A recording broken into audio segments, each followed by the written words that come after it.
L'Évangile de Luc, chapitre 20. Un de ces jours-là, Jésus enseignait le peuple dans le temple et annonçait la bonne nouvelle. Les chefs des prêtres et les spécialistes de la loi avec les anciens survinrent alors et lui dirent: Dis-nous par quelle autorité tu fais ces choses, ou qui t'a donné cette autorité?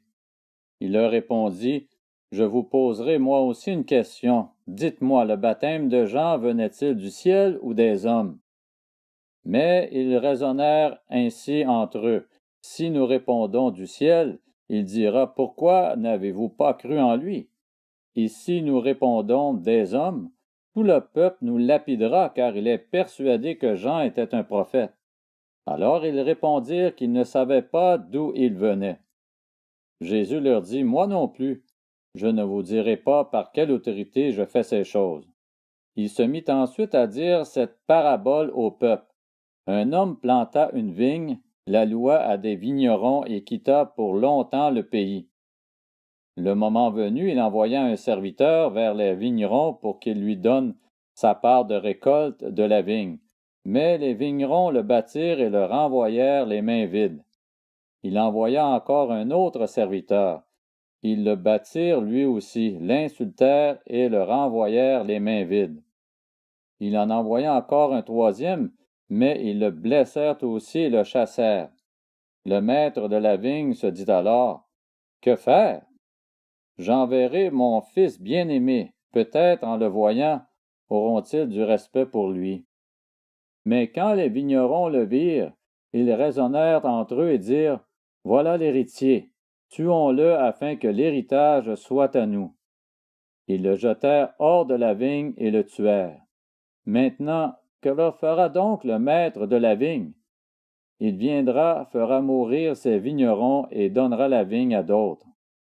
En entendant cela, ils dirent: Certainement pas. Mais Jésus jeta le regard sur eux et dit: Que signifie donc ce qui est écrit? La pierre qu'ont rejetée ceux qui construisaient est devenue la pierre angulaire.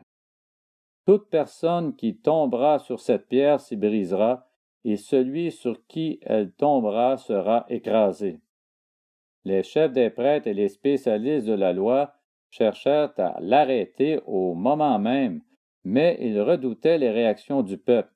Ils avaient compris que c'était pour eux que Jésus avait dit cette parabole.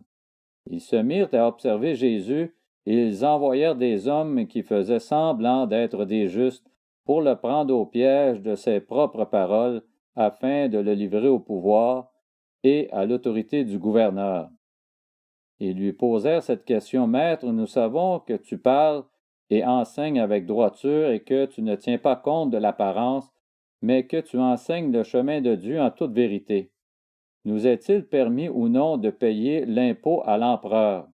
Jésus discerna leur ruse et leur répondit: Pourquoi me tendez-vous un piège? Montrez-moi une pièce de monnaie. De qui porte-t-elle l'effigie et l'inscription? De l'empereur, répondirent-ils. Alors il leur dit: Rendez donc à l'empereur ce qui est à l'empereur, et à Dieu ce qui est à Dieu. Ils ne purent pas le prendre en défaut dans ce qu'il disait devant le peuple, étonnés de sa réponse, et ils gardèrent le silence.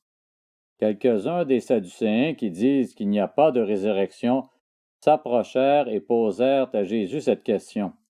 Maître, voici ce que Moïse nous a prescrit. Si un homme marié meurt sans avoir d'enfant, son frère épousera la veuve et donnera une descendance à son frère. Or, il y avait 7 frères. Le premier s'est marié et est mort sans enfant. Le deuxième a épousé la veuve et est mort sans enfant. Puis le troisième l'a épousée. Il en est allé de même pour les 7. Ils sont morts sans laisser d'enfant. Enfin, la femme est morte aussi. À la résurrection, duquel d'entre eux sera-t-elle donc la femme? En effet, les 7 l'ont eue pour épouse. Jésus leur répondit: Les hommes et les femmes de ce monde se marient, mais celles et ceux qui seront jugés dignes de prendre part au monde à venir et à la résurrection ne se marieront pas. Ils ne pourront pas non plus mourir, car ils seront semblables aux anges.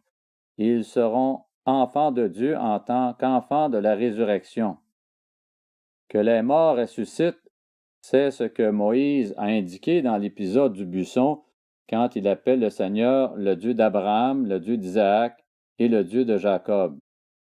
Or Dieu n'est pas le Dieu des morts, mais des vivants, car tous sont vivants pour lui.